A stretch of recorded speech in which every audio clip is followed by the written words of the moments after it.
Senhor nosso Deus, nosso Pai, te agradecemos por esse momento. Pai, pelos louvores que ouvimos, a tua palavra, pelo jovem, tudo que foi feito aqui foi para a glória e honra do teu nome. Agora fica conosco, meu Pai. Quando teu servo, pastor Eliseu, administrar a tua palavra, use em tuas mãos como instrumento e como vaso. Queremos ouvir, Senhor, tudo quanto por ti é nos dado. Entregamos tudo a teus cuidados, nas tuas mãos, desde agora e sempre. Amém. Foi bom ver a Neuza, o Jean, estou vendo o Zé Dias, né?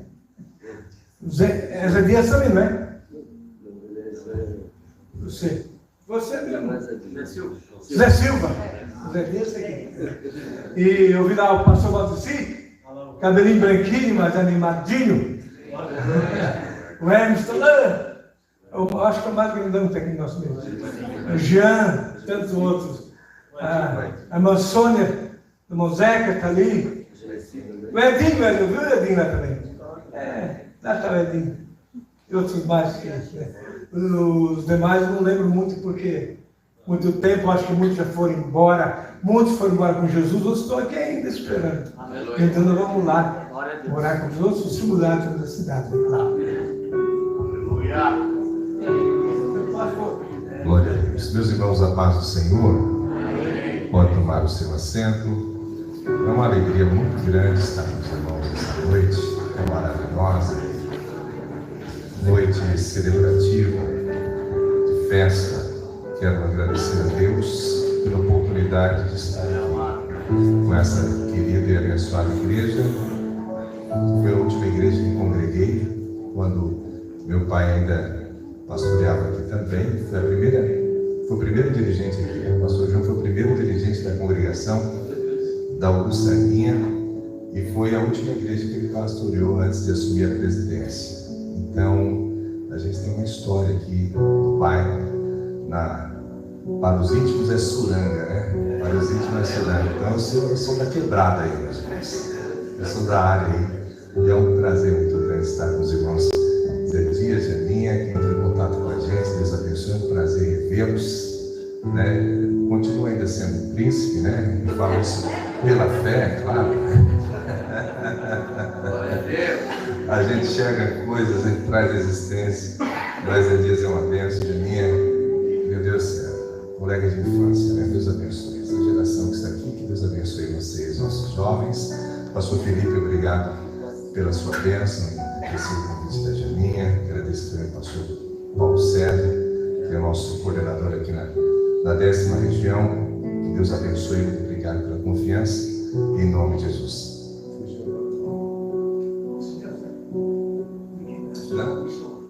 O senhor Mário, eu lembro quando tinha o cabelinho preto. Eu lembro quando tinha o cabelinho preto, mas o meu já está começando a branquear também. Bom, tantos amigos, tantos conhecidos, né, velhos, lideramos juntos na época da juventude. Ele era líder, era vice-líder, Tati, né, o Kennedy era bem pequenininho, gostava de morder ele. Eu lembro do Edinho também, tanta gente, Jean, está lá, o Esquerdinha. Deus abençoe, Jean, é um prazer. Tanta gente maravilhosa aqui, queridos. Eu vou me deter agora um pouco na palavra, peço perdão, né? São tantos nomes, tantas pessoas maravilhosas que acompanharam um pouco da nossa infância aqui e pela bondade de Deus hoje nós somos pastores pela misericórdia de Deus, né? E é um prazer estar com meu pai, e continua sendo meu pastor, o pastor João. Trabalhei ao seu lado 20 anos e foram experiências maravilhosas para a nossa vida e para o ministério que Deus tem confiado. Vamos lá, Lucas capítulo de número 4, capítulo de número 24, e o versículo de número 49, é o texto base que foi escolhido para esse evento. Glória a Deus. Lucas 24 e 49. Diz assim a palavra de Deus: eis que envio sobre vós a promessa de meu Pai, permanecei, pois, na cidade, até que do alto sejais revestidos de poder. Muito bem, vou fazer uma dobradinha com Mateus, capítulo de número 5, e o versículo de número 14, até o versículo de número 16. Mateus 5, capítulo 5, versículo 14, até o 16.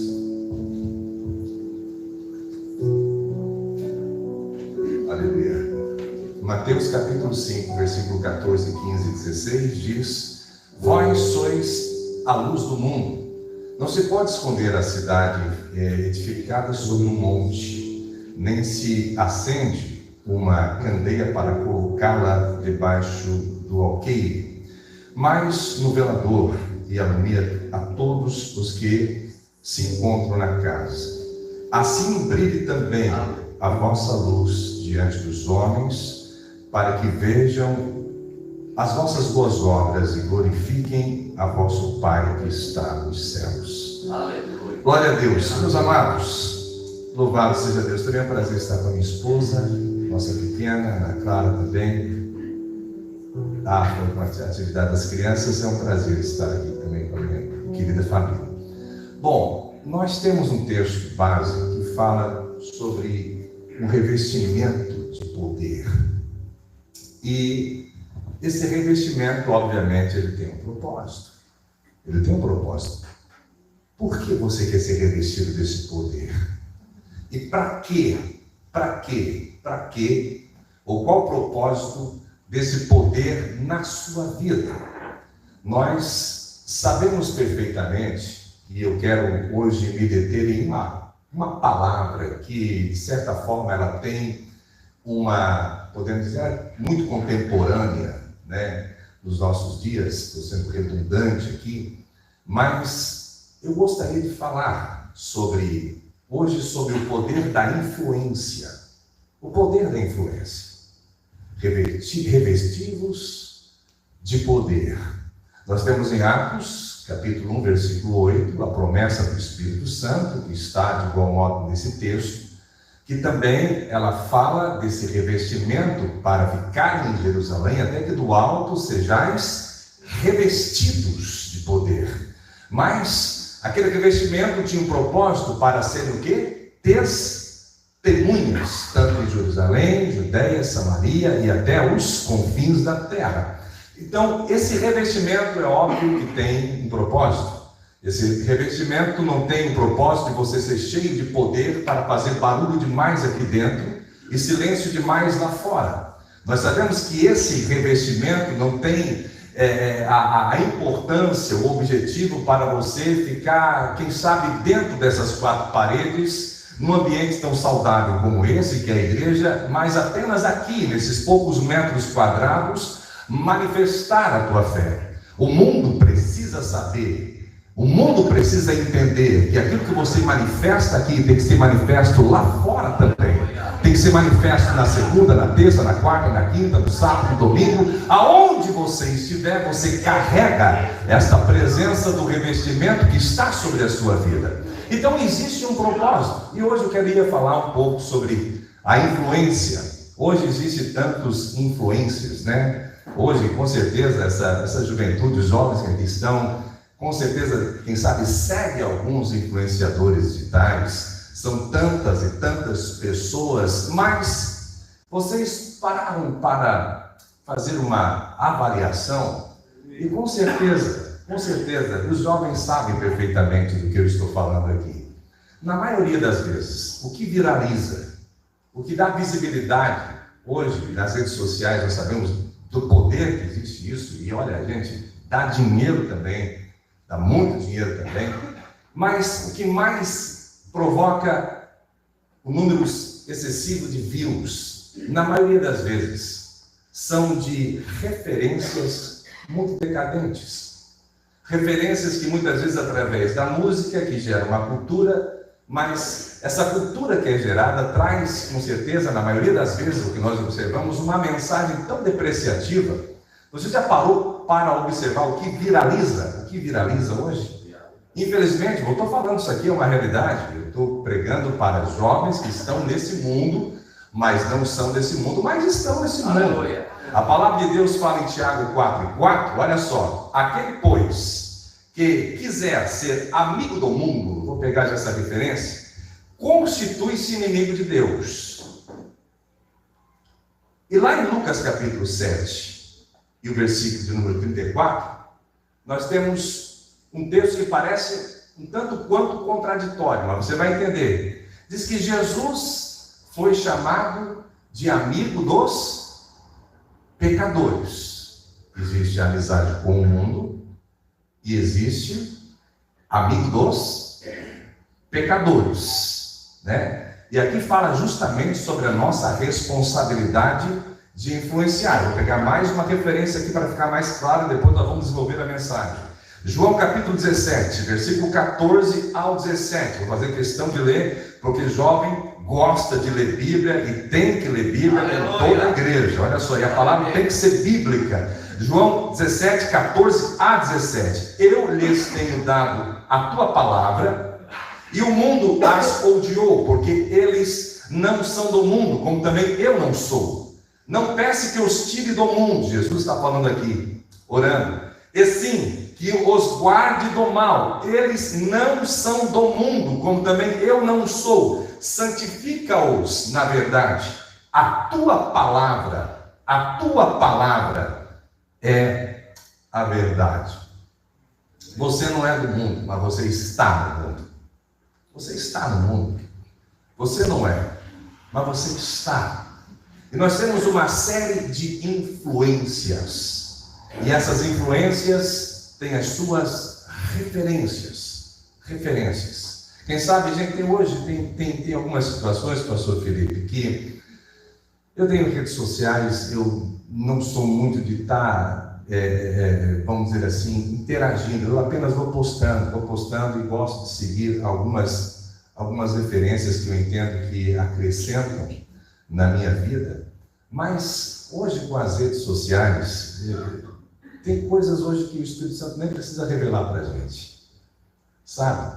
Nem precisa, porque às vezes na rede social ou nas redes sociais há uma exposição, que eu entendo que são exposições totalmente às vezes desnecessárias, em especial para você que diz professar a fé que você professa.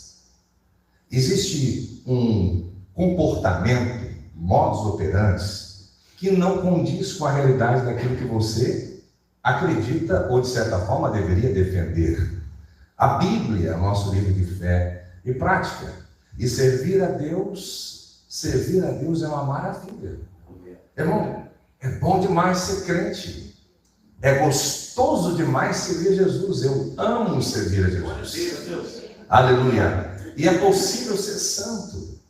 É possível ser santo. E hoje, às vezes, com tantos apelos, e nós temos uma sociedade, nós temos uma cultura erotizada no nosso país, nesse mundo, com tantos apelos baixos, perniciosos, são tantos os tentáculos que tentam arrastar você, para você fazer parte de um grupo ou de uma massa onde Deus não está nela. Mas você está no mundo. Mas você está no mundo para ser uma influência, para destoar desta realidade que nós temos. Isso é uma realidade. Tem coisa que escapa até da sua esfera de ação. Você está lá na padaria comprando um pão, de repente está tocando uma música de um MC, ou enfim, e está tocando aquela, e a letra dela, meu Deus, fala de tanta baixaria, fala, é tão apelativo. Hoje você vê as trends, estou falando aqui com algumas coisas que esses jovens sabem do que eu estou falando.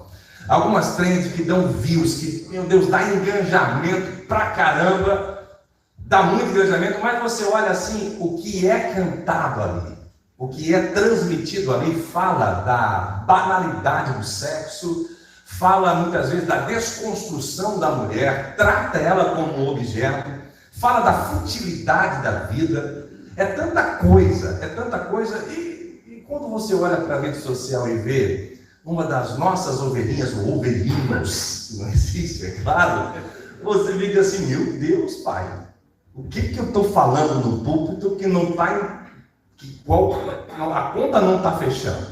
A conta não está fechando. Tem alguma coisa errada nessa comunicação. Queridos, você tem que ter personalidade. Aleluia. Aleluia. Mas só tem quem tem um encontro real com Cristo. Glória a Deus. Você tem que entender uma coisa. O Evangelho, ele não veio para dar uma melhoradinha na sua vida.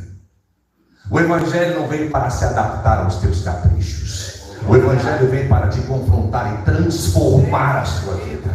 O Evangelho é transformação, não é uma reformazinha na sua vida, não é aquela casa que você tem e você faz um puxadinho, uma areazinha, um espaço gourmet, e aqui um jardinzinho ali. Não, nada disso. O Evangelho vem, ele quebra tudo, faz de novo e faz você ter um propósito na sua vida. Um propósito na sua vida. Isto é Evangelho. Eu quero ser revestido para quê? Para cumprir um propósito que Deus tem na minha vida. E quando eu olho para essa geração, eu vejo jovens entendendo isso.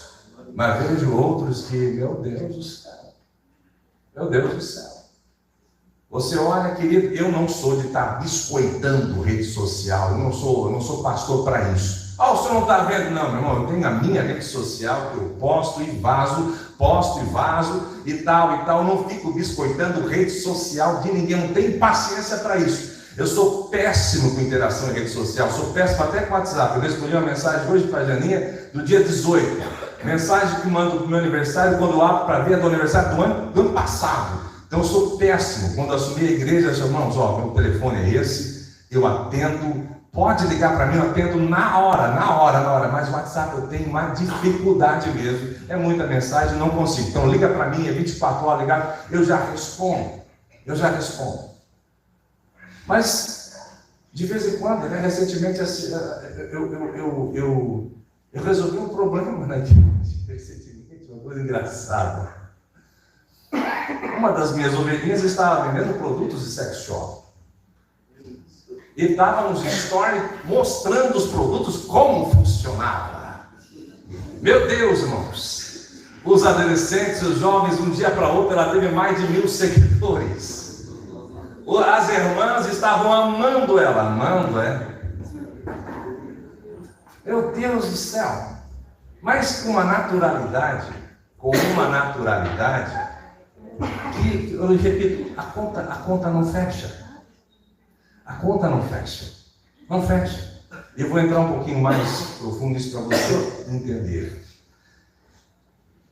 Quando Jesus faz essa oração a Deus pelos seus discípulos, ele revela verdades profundas.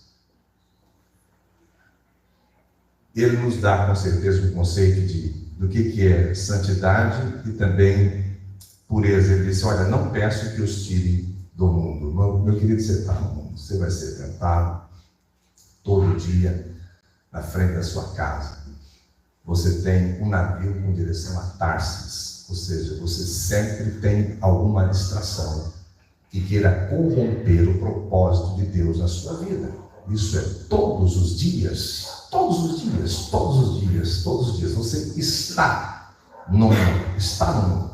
O lugar de você fazer a diferença é no mundo. E ele diz, no entanto, ele diz, olha, mas guarde do mal. O que ele está dizendo? Guarde das más influências. E é interessante, porque o propósito da igreja, eu acho semelhante a um barco.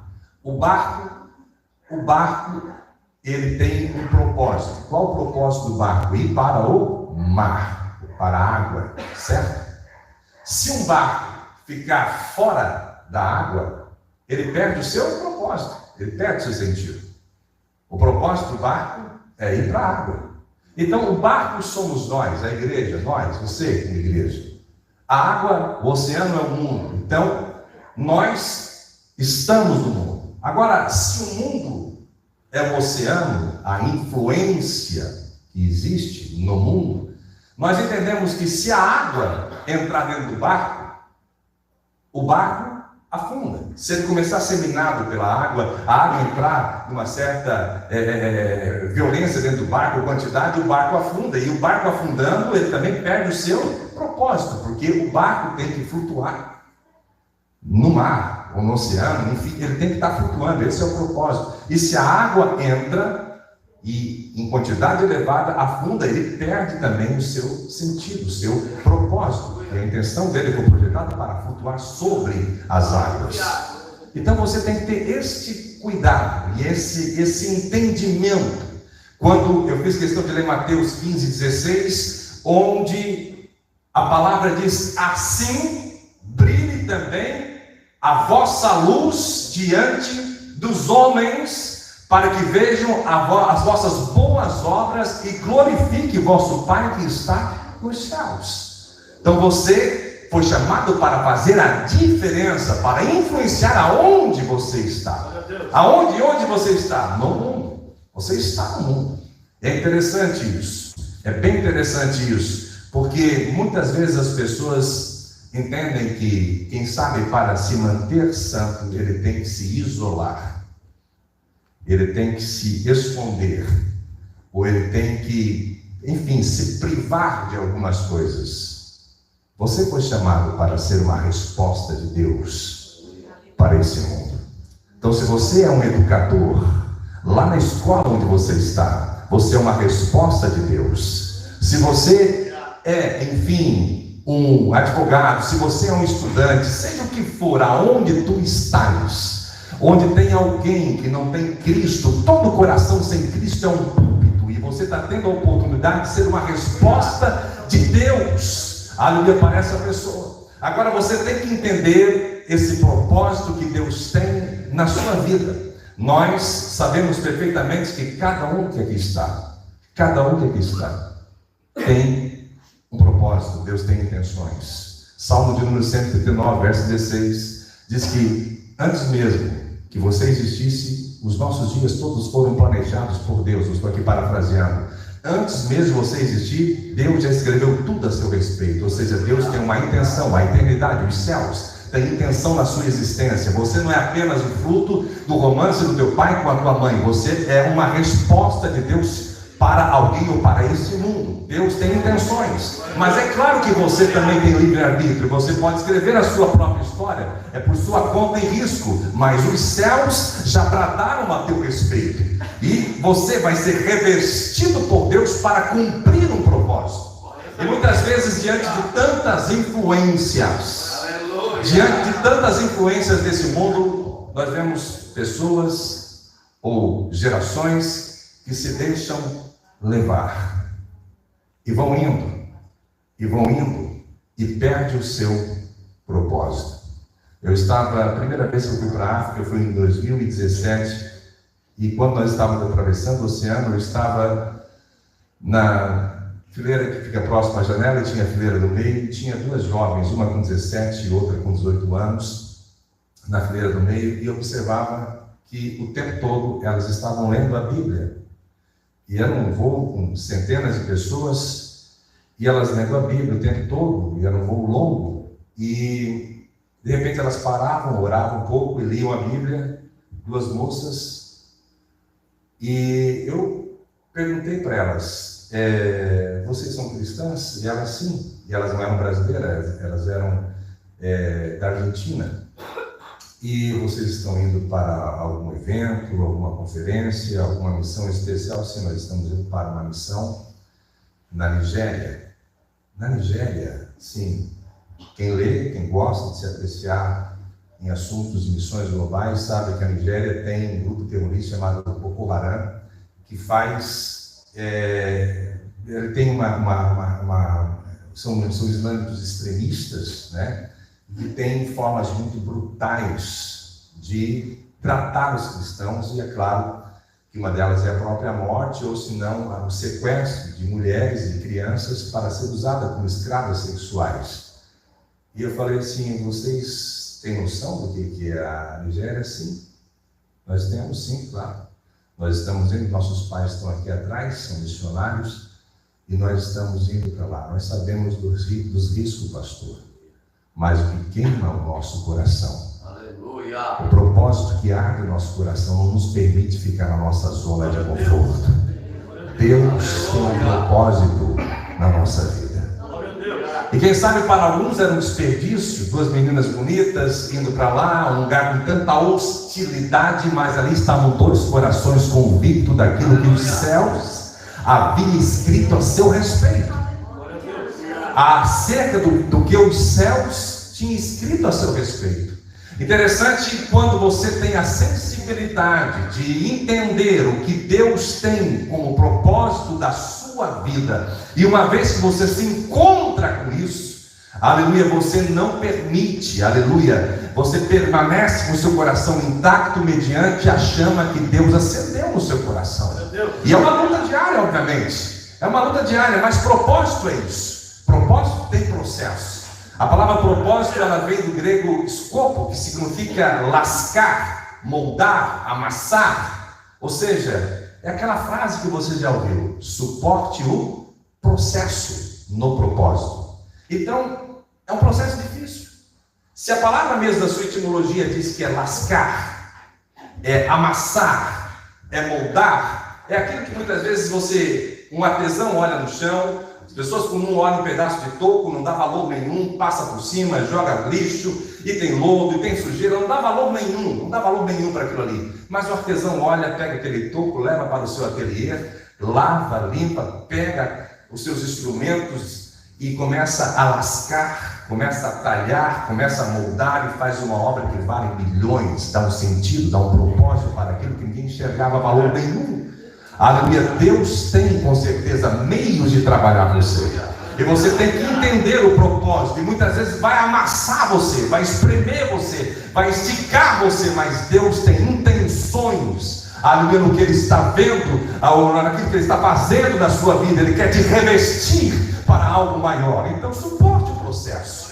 E nós vivemos uma época tão difícil nesse aspecto, de tantas teologias que muitas vezes desviam do propósito, que você encontra campanhas e campanhas em determinadas igrejas com a seguinte tônica: pare de sofrer. Pare de sofrer. Ninguém quer sofrer. Ninguém quer entender o propósito da dor.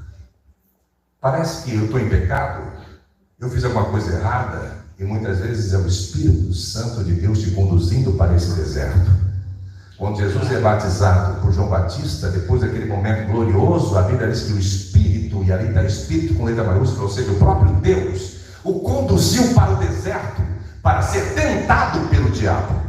E muitas vezes nós reclamamos de algum deserto, e olha, na maioria das vezes é Deus que está conduzindo você, porque Ele tem propósito nesse deserto, é campo de treinamento, é para dar musculatura para você. Esse deserto não vai matar você, se você estiver no propósito, aleluia, isso vai tornar você muito mais forte e revestido de uma graça para cumprir aquilo que Deus quer que você cumpra. Agora você tem que ter sensibilidade para entender esses vetores, para não ser levado por uma massa de influenciadores que pregam uma vida de tanta facilidade, de um evangelho que não exige tanta renúncia, de um evangelho que quem sabe você não precisa negar tanto a si mesmo, tem coisa que você pode preservar na sua vida. Não é assim, querido. Eu não estou aqui fazendo um discurso numa tonalidade religiosa de abstinências unicamente intrínseca a tradições. Não estou fazendo isso. Se você é espiritual, você está entendendo o que eu quero dizer. Eu quero que você entenda que o revestimento que Deus quer derramar sobre você é para cumprir aquilo que os céus determinou a teu respeito. Quando Deus dá dons para você, Deus não dá dom para ninguém para abençoar você. Deus te dá dons para ser a resposta dele na vida de alguém. Deus não te dá dom só para abençoar você, mas é para você ser uma resposta de Deus para alguém. Eu gosto de fazer uma pergunta, porque as pessoas muitas vezes oram por um sonho, um projeto, uma intenção, e oram anos e anos. Eu gostaria que você imaginasse aquilo que você mais ora, aquilo que vai ser o grande sonho da sua vida, aquilo que será a coisa mais importante para você. Imagina que hoje chegasse a resposta dessa oração. A pergunta que faço é: quantas pessoas seriam abençoadas? É só você. É só você. Não vai alcançar nem a sua família. Não vai alcançar a sanguínea. não vai alcançar a cidade, essa nação, porque nós vivemos num momento que as pessoas cada vez mais estão individualistas, né? Vive na sua umbigolândia, em torno do seu umbigo, em torno do seu umbigo. Tudo que Deus te dá, aleluia, tem propósito. Se você é rico, Deus tem propósito na prosperidade que Ele te deu. Deus te fez rico para você ser bênção na vida de muitas pessoas. E se você entende isso, quanto mais você é generoso, mais dos céus é derramado sobre você. Aleluia. Os dons que Deus tem te dado é para ser a resposta dele na vida de outra pessoa. Não é só para engordar você, não é só para abençoar você, não é só para você levar ainda mais a sua autoestima. Não, querido. Aleluia. Deus e os céus têm intenções na sua existência e na sua vida. Aleluia. Agora, o texto que lemos, falando dessa capacidade e também jornada que você tem nesse mundo, mesmo diante de tantas distrações e apelos. Jesus foi chamado em Lucas 7:8 de amigos dos pecadores. Amigos dos pecadores. E há uma diferença em ser amigo do pecador, dos pecadores, e ser amigo de um sistema mundano. Quando o texto diz que ele é amigo dos pecadores, quando a Bíblia fala isso enaltece o poder que Cristo tinha de influenciar as pessoas. O poder que ele tinha de influenciar por onde ele passava. Não está dizendo que Cristo era conivente ou que era permissivo com relação ao pecado das pessoas, com relação aos erros da pessoa, mas não. O Evangelho, como eu falei aqui, queridos, ele sempre será frontal. O Evangelho sempre vai corrigir você. O Evangelho sempre, a palavra de Deus é uma espada. Ela vai reparar nas arestas. Ela sabe as intenções do coração do homem, como diz a própria palavra. Então o Evangelho sempre vai mostrar, aleluia, direções para que aquilo que Deus tem como propósito na sua vida se cumpra. Então há uma diferença. E eu gostaria de perguntar, qual é o seu nível de influência? Como que você é conhecido no meio em que você está? A tua presença destoa, e quando eu falo isso, porque aí eu não quero ser extremista, porque tem pessoas que muitas vezes entendem que para ele ser um crente santo, ele tem que ser chato. E eu já disse isso, acho que até na última vez que eu preguei na sede, irmão, tem crente que é chato, irmão. Tem crente chato pra caramba, verdade, inconveniente, não sabe transmitir uma verdade do Evangelho, sabe? Aumenta mais o sentimento de culpa no coração das pessoas. Muitas vezes essa questão da santidade é encarada como um isolamento. Até falei a última vez ali na sede, conhecia na minha época. E não era aqui na Uruçanguinha, não vou dizer a congregação, mas eu era adolescente e tinha uma irmã na igreja, meu Deus do céu, irmãos, que era conhecida como uma irmã mesmo, sabe, aquela irmã da oração e tal, e profeta e tal, mas ela tinha uma carranca, que quando ela cumprimentava as pessoas, o Pai do Senhor, eu dava Pai do Senhor, ela falava, vai tudo bem contigo? E eu olhava com a cara, com os olhos assim, que na hora já começava a confessar os meus pecados todos. Eu falei, meu Deus do céu. Uma vez eu era pequeno, e essa história aconteceu aqui, eu era pequeno, acho que devia ter 6 anos de idade, eu fui na casa da irmã Lucília, da sua avó, do Malvino, e eu roubei um ovo do galinheiro da irmã Lucília. E levei para casa, e quando cheguei em casa, aquele ovo, que a minha intenção era levar aquele ovo e colocar dentro de uma caixinha, e que ali, caixinha quentinha, ia nascer aquele pintinho que estava ali dentro. Eu levei para casa, quando eu estava ali com aquele ovinho na mão, a mãe falou assim, o que é isso aí? Eu disse, nada. Ela assim, nada. O que tu tens aí? E o que tens aí? E eu peguei e mostrei assim, um ovinho que eu peguei lá do galinheiro da irmã Lucília. Devolve agora. Esse ovo não é teu, sim, mãe, mas agora. E eu fui subindo a Virgulina de Queiroz aqui e a mãe atrás, só observando. Até eu chegar na casa da Manucília, quando cheguei na casa da Manucília, na frente quis voltar, a mãe já estava colada atrás de mim. Chegou ali, chama a Manucília, chamei a Manucília. E olha, Manucília, o Eliezer pegou o ovo da sua galinha aí. E ele está devolvendo e pede perdão para a Manucília. Eu peguei, olha, Manucília, meu filho, se tu quisesse, eu te dava uma dúzia. Eu disse, não, mas esse ovo não é meu, é que eu queria que esse pintinho nascesse lá em casa e tal. Eu expliquei um monte de coisa para ela e dei aquilo ali.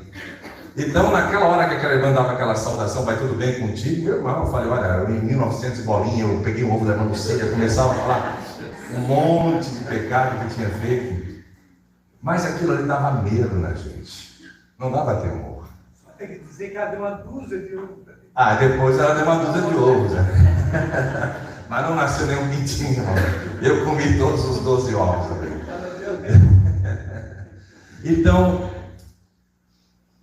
esta forma de uma santidade estereotipada, de uma forma que transmite uma arrudez, uma abstinência, que muitas vezes é atrelada apenas a um discurso religioso, afastou muita gente.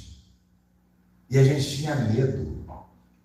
E a palavra de Deus, ela diz que a santidade é bela. O salmista diz que adorarei o Senhor na beleza da sua santidade. A santidade te atrai, te atrai, te atrai. A santidade, Jesus era rodeado por pessoas que eram a escória da sociedade. Mas a presença dele atraía, ele não era conivente com isso, quando você lê João 5:14, quando Jesus cura aquele paralítico lá, no tanque de Betesda, ele fala assim, olha, já que estás curado, não peques mais, para que não te suceda coisa pior. Ele não é conivente, aleluia, mas a graça era manifesta de uma forma tão gloriosa. Nós tínhamos uma pessoa que fazia evangelismo lá em Navegantes, no ferry boat que faz o trajeto Navegantes, Itajaí, Navegantes. Era uma pessoa da igreja, todo mundo, meu Deus, as pessoas saíam do ferry boat e eram assim, pecador, você, isso que está cheio de demônio, e pá, as pessoas, bom, muitas vezes era uma verdade, pastor, mas tem crente demônio? Tem, irmãos, mas demônio entra na igreja, prega e dá até dízimo. Meu querido, o sangue de Jesus tem poder, aqui não tem isso, mas eu vou dizer uma coisa para vocês, existe isso, mas seria esta a forma de introduzir o Evangelho? Eu não me esqueço, a Bíblia diz que quem ganha uma alma, sábio é. Eu quero aproveitar esse momento só para fazer uma breve ilustração sobre a sabedoria e a verdade. As pessoas, pastor, mas toda a verdade tem que ser dita, e eu concordo com você. A verdade dói, também concordo com você. A verdade tem que ser dita, pastor, tem que ser dita sim. Porém, existe uma forma sábia de você transmitir. Diz que uma vez, isso aqui é uma história, a verdade estava andando na rua e ninguém dava bola para a verdade. As pessoas se escondiam da verdade e tinham medo de se aproximar da verdade. Ela andava pela rua. E as pessoas, aí vem a verdade. Aí vem a verdade, se escondiam. Aí a sabedoria estava no terraço, olhou, olha a verdade lá. Ei, verdade, dá um pulinho aqui em cima. A verdade subiu, a sabedoria levou a verdade até um closet e começou a revestir a verdade. Começou a adornar a verdade, botou umas vestes, deixou a verdade bonita e disse, agora você pode ir. A verdade saiu, foi para as ruas e as pessoas começaram a olhar a verdade e disse, nossa, olha a verdade como ela está bonita, hein? E começaram a se aproximar da verdade, começaram a se relacionar com a verdade e começaram a conviver com a verdade. Moral da história, toda a verdade tem que ser dita, porém revestida de sabedoria. Aleluia. A palavra de admoestar é chamar para perto. Muitas vezes tem verdade que você diz e você afasta as pessoas. Afasta as pessoas, faz a pessoa ter uma visão, muitas vezes, da igreja, do evangelho, com uma visão rude. E eu falei, irmãos, é bom demais servir a Jesus. É bom demais ser crente. Jovem, você que está aqui dentro desse nesse ambiente, agradeça a Deus pela revelação do Evangelho. Você não está perdendo seu tempo de forma nenhuma. Você está aqui para ser revestido de uma graça, para ter o entendimento do propósito de Deus sobre a sua vida. E eu repito mais uma vez, para que você cumpra aquilo que os céus determinou a teu respeito. Não faltarão distrações, não faltarão aquilo que os céus determinou a teu respeito, mas eu digo inspirado pelo Espírito Santo de Deus. Não ceda, não negocie valores, permaneça na presença de Deus, mesmo que todo mundo esteja no contra, meu querido, você está na contramão de um sistema, aleluia, mas é os céus que te conhece, e é os céus que se estabeleceu nessa terra para você fazer a diferença aonde você está. E você não faz a diferença dando carteirada de crente ou tendo um comportamento esquisito, como eu falei dessa irmã aqui. Uma coisa que ser cristão é ser diferente, não é ser esquisito, é ser diferente. A autoridade de Deus sobre a sua vida, ela é percebida, não é imposta. As pessoas vão sentir que você tem algo diferente sobre ele. Existe algo diferente sobre você.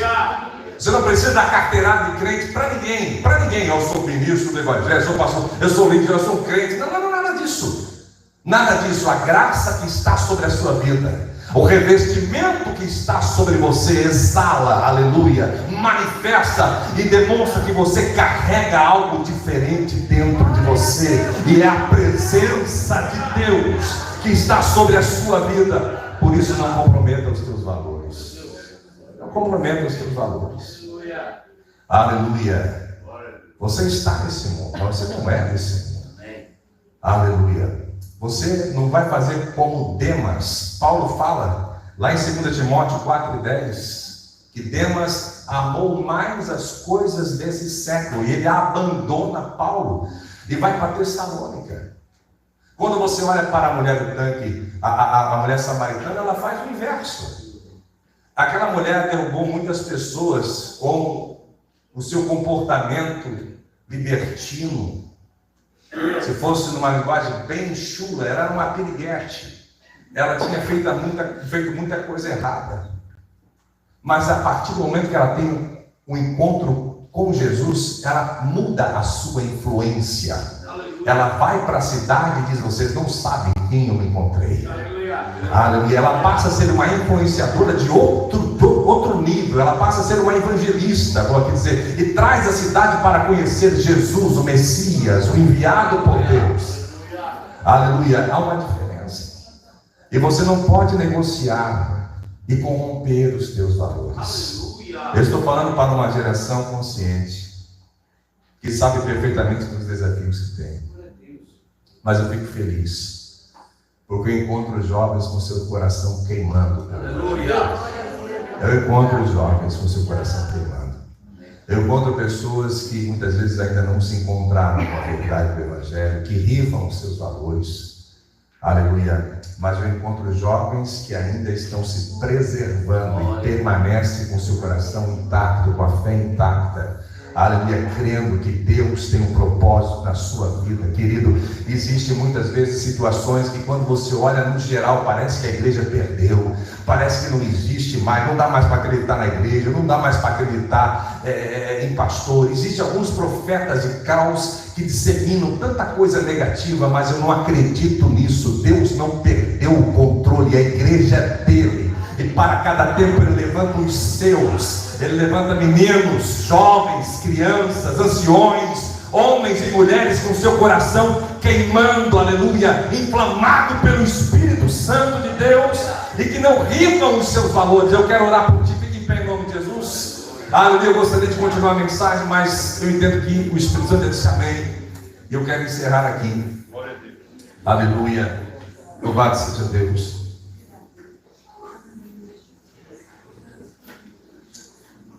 Aleluia.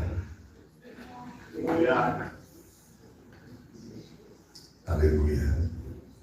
Eu tenho algo que eu gostaria de falar, mas vou deixar para amanhã. Aleluia. Louvado seja Deus. A palavra de Deus diz que a nossa fé, ou melhor, o nosso culto é com entendimento. é racional. Então você está saindo aqui consciente daquilo que Deus falou contigo. Aleluia. Deus tem intenção desse revestimento. Esse revestimento não é para você fazer aviãozinho aqui dentro. Não é para você ficar cheio aqui dentro. Eu sempre tive uma preocupação e eu sempre chamei a minha igreja para cumprir um propósito. Eu digo assim, olha gente, eu sou pastor de Sombrio. Eu não sou pastor da Assembleia de Deus, eu sou pastor de Sombrio. Claro que eu sou pastor da Assembleia de Deus. Mas eu pastorei uma cidade. Eu não pastorei uma bolha social. Eu não pastorei só os assembleanos.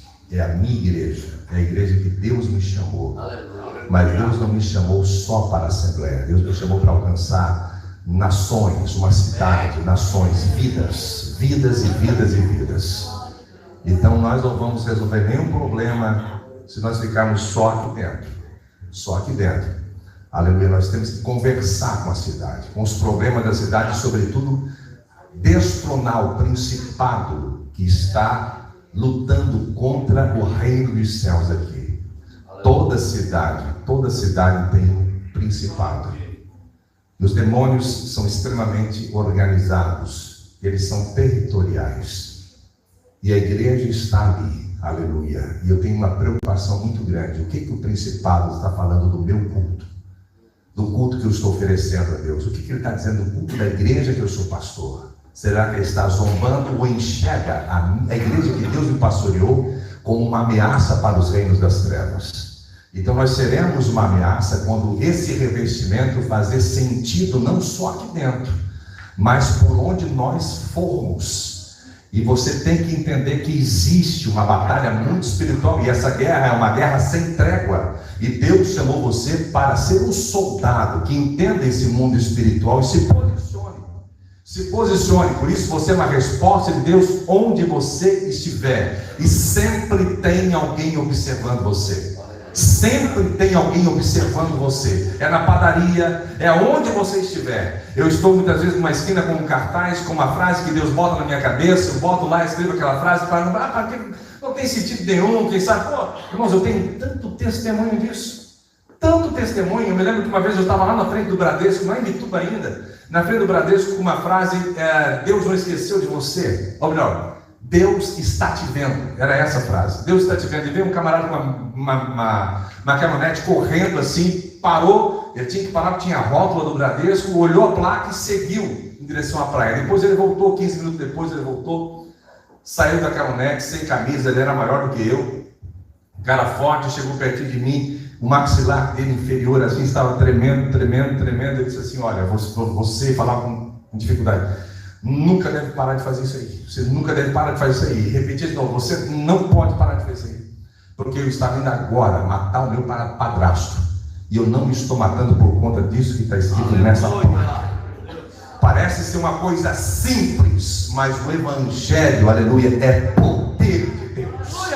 É uma flecha polida pelo Espírito Santo que crava nos corações. Às vezes você pode pensar que é uma coisa simples, querido. Tem pessoa que subestima. Eu quero que você olhe para as tuas mãos e vê o que Deus te deu, aleluia. Não subestime aquilo que Deus colocou nas tuas mãos. Muitas vezes subestima, não, quando eu tiver essa estrutura, quando eu tiver uma carreta, meu querido, você nunca vai ter se pensar assim. Olha para as tuas mãos, Deus te deu coisas.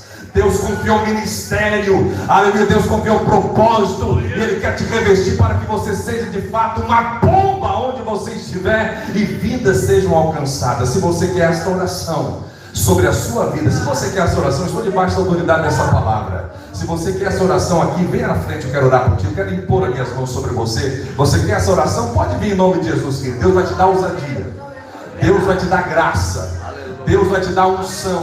Aleluia, você vai sair daqui revestido, mas não de uma emoção, não, querido. Não é isso, eu não gosto de olhar por ninguém emocionado. Você vai sair consciente que você tem um propósito.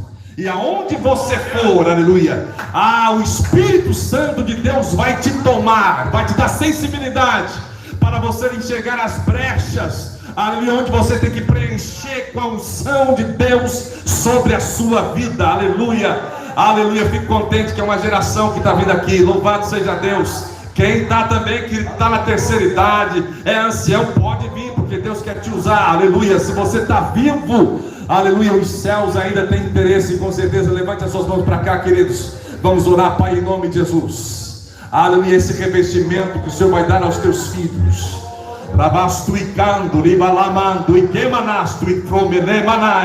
Aleluia, não é um revestimento apenas para esse período de culto, aleluia, mas é para uma vida com propósito. Reveste teus filhos, reveste teus filhos dessa autoridade, de sonhos, de visões, aleluia, de estratégias, Pai, em nome de Jesus. Deus, adia, meu Pai, o Senhor vai fazer brotar projetos, aleluia, eles vão enxergar coisas que eles não estavam enxergando, aleluia. Deus, aleluia, olhe para as tuas mãos, minha filha, assim diz o Senhor. Deus tem confiado, aleluia, sim, planos e projetos. Aleluia, não temas, não subestima, porque Deus é contigo e os céus, aleluia, vão bradar sobre você. Você vai ter sonhos, você vai acordar na madrugada sem sono. Não é porque você perdeu o sono, não, é o Espírito Santo te chamando para um tempo maior de intimidade.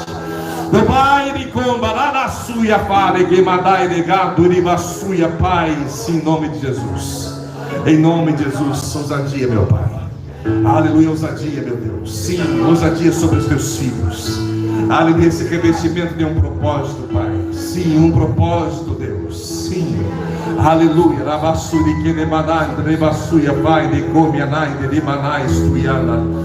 Aleluia, sim, meu Pai, em nome de Jesus. Senhor Deus, muitas vezes a gente olha até para o nosso ponto geográfico, mas será que Deus vai me usar mesmo morando aqui? Aleluia, mesmo com tantas limitações, aleluia, aleluia. Não existe terra estéril quando é Deus que planta. Se Ele planta, floresce. Se Ele planta, dá frutos. Aleluia, se plantar no deserto, lá vai florescer.